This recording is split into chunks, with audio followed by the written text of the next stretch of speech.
شروع اللہ کا نام لے کر جو بڑا مہربان نہایت رحم والا ہے۔ یاسین، حکمت بھرے قرآن کی قسم، تم یقیناً پیغمبروں میں سے ہو، بالکل سیدھے راستے پر۔ یہ قرآن اس ذات کی طرف سے اتارا جا رہا ہے جس کا اقتدار بھی کامل ہے، جس کی رحمت بھی کامل، تاکہ تم ان لوگوں کو خبردار کرو جن کے باپ داداؤں کو پہلے خبردار نہیں کیا گیا تھا، اس لیے وہ غفلت میں پڑے ہوئے ہیں۔ حقیقت یہ ہے کہ ان میں سے اکثر لوگوں کے بارے میں بات پوری ہو چکی ہے، اس لیے وہ ایمان نہیں لاتے۔ ہم نے ان کے گلوں میں توق ڈال رکھے ہیں جو ٹھوڑیوں تک پہنچے ہوئے ہیں، اور اس وجہ سے ان کے سر اوپر کو اٹھے رہ گئے ہیں، اور ہم نے ایک آڑ ان کے آگے کھڑی کر دی ہے اور ایک آڑ ان کے پیچھے کھڑی کر دی ہے، اور اس طرح انہیں ہر طرف سے ڈھانک لیا ہے، جس کے نتیجے میں انہیں کچھ سجائی نہیں دیتا۔ اور ان کے لیے دونوں باتیں برابر ہیں، چاہے تم انہیں خبردار کرو یا خبردار نہ کرو، وہ ایمان نہیں لائیں گے۔ تم تو صرف ایسے شخص کو خبردار کر سکتے ہو جو نصیحت پر چلے اور خدا رحمان کو دیکھے بغیر اس سے ڈرے۔ چنانچہ ایسے شخص کو تم مغفرت اور باعزت اجر کی خوشخبری سنا دو۔ یقیناً ہم ہی مردوں کو زندہ کریں گے، اور جو کچھ عمل انہوں نے آگے بھیجے ہیں ہم ان کو بھی لکھتے جاتے ہیں، اور ان کے کاموں کے جو اثرات ہیں ان کو بھی، اور ہم نے ایک واضح کتاب میں ہر چیز کا پورا احاطہ کر رکھا ہے۔ اور اے پیغمبر، تم ان کے سامنے ایک بستی والوں کی مثال پیش کرو جب ان کے پاس رسول آئے تھے۔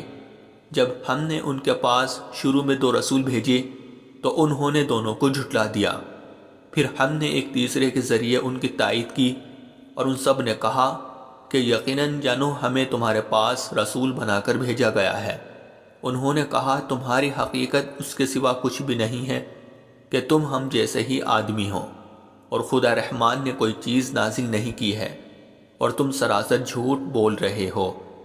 ان رسولوں نے کہا ہمارا پروردگار خوب جانتا ہے کہ ہمیں واقعی تمہارے پاس رسول بنا کر بھیجا گیا ہے، اور ہماری ذمہ داری اس سے زیادہ نہیں ہے کہ صاف صاف پیغام پہنچا دے۔ بستی والوں نے کہا ہم نے تو تمہارے اندر نحوست محسوس کی ہے، یقین جانو اگر تم باز نہ آئے تو ہم تم پر پتھر برسائیں گے، اور ہمارے ہاتھوں تمہیں بڑی دردناک سزا ملے گی۔ رسولوں نے کہا تمہاری نحوست خود تمہارے ساتھ لگی ہوئی ہے، کیا یہ باتیں اس لیے کر رہے ہو کہ تمہیں نصیحت کی بات پہنچائی گئی ہے؟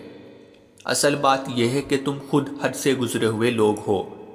اور شہر کے پرلے علاقے سے ایک شخص دوڑتا ہوا آیا، اس نے کہا اے میری قوم کے لوگوں، ان رسولوں کا کہنا مان لو، ان لوگوں کا کہنا مان لو جو تم سے کوئی اجرت نہیں مانگ رہے اور وہ صحیح راستے پر ہے، اور بھلا میں اس ذات کی عبادت کیوں نہ کروں جس نے مجھے پیدا کیا ہے اور اسی کی طرف تم سب کو واپس بھیج۔ بھلا کیا اسے چھوڑ کر میں ایسوں کو معبود مانوں کہ اگر خدا رحمان مجھے کوئی نقصان پہنچانے کا ارادہ کر لے تو ان کے سفارش میرے کسی کام نہ آئے اور نہ وہ مجھے چھڑا سکے؟ اگر میں ایسا کروں گا تو یقیناً میں کھلی گمراہی میں مبتلا ہو جاؤں گا۔ میں تو تمہارے پروردگار پر ایمان لا چکا، اب تم بھی میری بات سن لو۔ آخر کار بستی والوں نے اس کو قتل کر دیا، اور اللہ کی طرف سے اس سے کہا گیا کہ جنت میں داخل ہو جاؤ۔ اس نے جنت کی نعمتیں دیکھ کر کہا کہ کاش میری قوم کو معلوم ہو جائے کہ اللہ نے کس طرح میری بخشش کی ہے اور مجھے باعزت لوگوں میں شامل کیا ہے۔ اور اس شخص کے بعد ہم نے اس کی قوم پر آسمان سے کوئی لشکر نہیں اتارا، اور نہ ہمیں اتارنے کی ضرورت تھی۔ وہ تو بس ایک ہی چنگھاڑ تھی جس سے وہ ایک دم بجھ کر رہ گئی۔ افسوس ہے ایسے بندوں کے حال پر، ان کے پاس کوئی رسول ایسا نہیں آیا جس کا وہ مذاق نہ اڑاتے رہے ہو۔ کیا انہوں نے نہیں دیکھا کہ ان سے پہلے ہم کتنی قوموں کو اس طرح ہلاک کر چکے ہیں کہ وہ ان کے پاس لوٹ کر نہیں آتے؟ اور یہ جتنے لوگ ہیں ان سبھی کو اکٹھا کر کے ہمارے سامنے حاضر کیا جائے گا، اور ان کے لیے ایک نشانی وہ زمین ہے جو مردہ پڑی ہوئی تھی، ہم نے اسے زندگی عطا کی، اور اس نے غلہ نکالا جس کی خوراک یہ کھاتے ہیں، اور ہم نے اس زمین میں کھجوروں اور انگوروں کے باغ پیدا کیے، اور ایسا انتظام کیا کہ اس میں سے پانی کے چشمے پھوٹ نکلے تاکہ یہ اس کی پیداوار میں سے کھائے۔ حالانکہ اس کو ان کے ہاتھوں نے نہیں بنایا تھا، کیا پھر بھی یہ شکر نہیں کرے گے؟ پاک ہے وہ ذات جس نے ہر چیز کے جوڑے جوڑے پیدا کیے ہیں، اس پیداوار کے بھی جو زمین اگاتی ہے اور خود انسانوں کے بھی، اور ان چیزوں کے بھی جنہیں یہ لوگ ابھی جانتے تک نہیں ہیں۔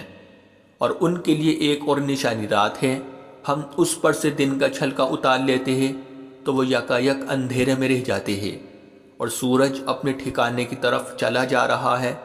یہ سب اس ذات کا مقرر کیا ہوا نظام ہے جس کا اقتدار بھی کامل ہے، جس کا علم بھی کامل، اور چاند ہے کہ ہم نے اس کی منزل ناپ تول کر مقرر کر دی ہے، یہاں تک کہ وہ جب ان منزلوں کے دورے سے لوٹ کر آتا ہے تو کھجور کی پرانی ٹہنی کی طرح پتلا ہو کر رہ جاتا ہے۔ نہ تو سورج کی یہ مجال ہے کہ وہ چاند کو جا پکڑے، اور نہ رات دن سے آگے نکل سکتی ہے، اور یہ سب اپنے اپنے مدار میں تیر رہے ہیں۔ اور ان کے لیے ایک اور نشانی یہ ہے کہ ہم نے ان کی اولاد کو بھری ہوئی کشتی میں سوار کیا، اور ہم نے ان کے لیے اسی جیسی اور چیزیں بھی پیدا کی جن پر یہ سواری کرتے ہیں، اور اگر ہم چاہیں تو انہیں غرق کر ڈالیں، جس کے بعد نہ تو کوئی ان کی فریاد کو پہنچے اور نہ ان کی جان بچائی جا سکے۔ لیکن یہ سب ہماری طرف سے ایک رحمت ہے اور ایک معین وقت تک زندگی کا مزہ اٹھانے کا موقع ہے جو انہیں دیا جا رہا ہے۔ اور جب ان سے کہا جاتا ہے کہ بچو اس عذاب سے جو تمہارے سامنے ہیں اور جو تمہارے مرنے کے بعد آئے گا تاکہ تم پر رحم کیا جائے، تو وہ ذرا کان نہیں دھرتے، اور ان کے پروردگار کی نشانیوں میں سے کوئی نشانی ایسی نہیں آتی جس سے وہ منہ نہ موڑ لیتے ہو۔ اور جب ان سے کہا جاتا ہے کہ اللہ نے تمہیں جو رزق دیا ہے اس میں سے غریبوں پر بھی خرچ کرو، تو یہ کافی لوگ مسلمانوں سے کہتے ہیں کہ کیا ہم ان لوگوں کو کھانا کھلائے جنہیں اگر اللہ چاہتا تو خود کھلا دیتا۔ مسلمانوں، تمہاری حقیقت اس کے سوا کچھ بھی نہیں کہ تم کھلی گمراہی میں پڑے ہوئے ہو۔ اور کہتے ہیں کہ یہ قیامت کا وعدہ کب پورا ہوگا؟ مسلمانوں بتاؤ اگر تم سچے ہو۔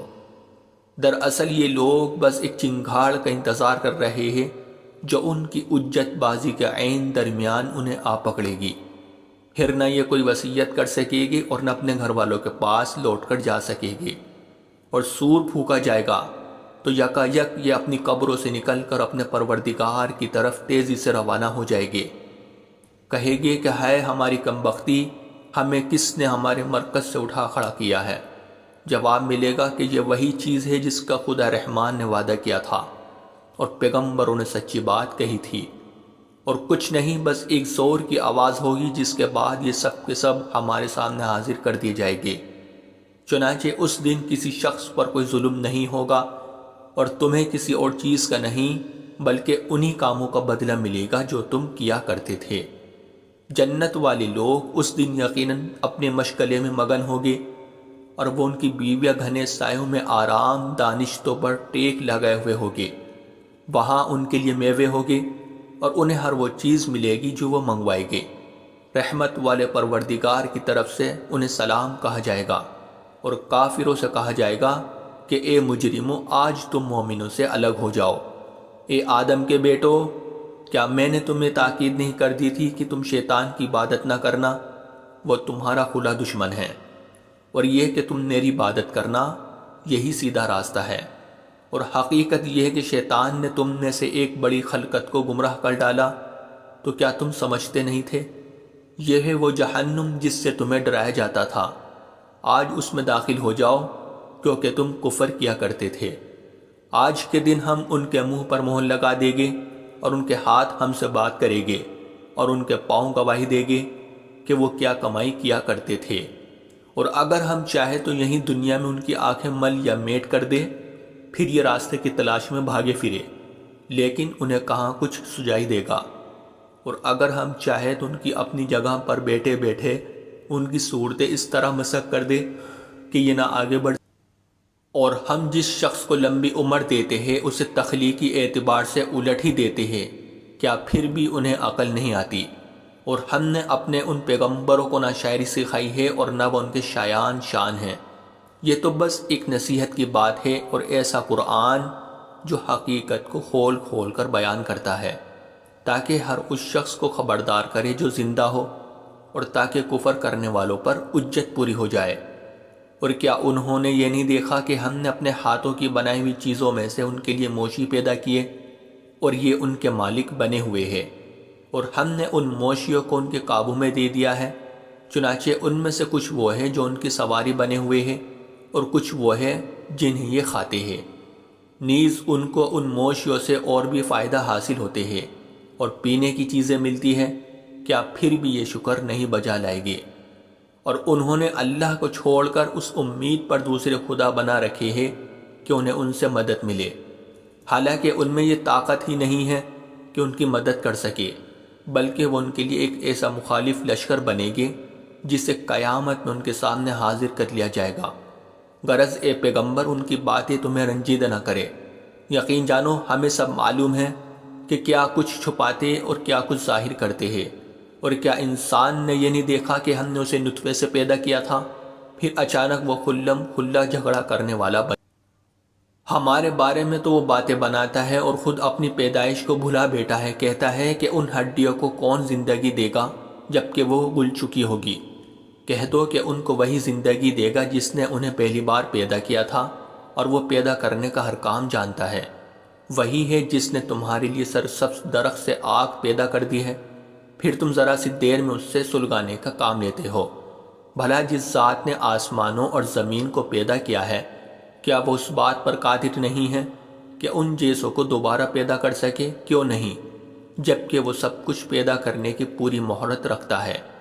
اس کا معاملہ تو یہ ہے کہ جب وہ کسی چیز کا ارادہ کر لے تو صرف اتنا کہتا ہے کہ ہو جا، بس وہ ہو جاتی ہے۔ غرض پاک ہے وہ ذات جس کے ہاتھ میں ہر چیز کی حکومت ہے، اور اسی کی طرف تم سب کو آخر کار لے جایا جائے گا۔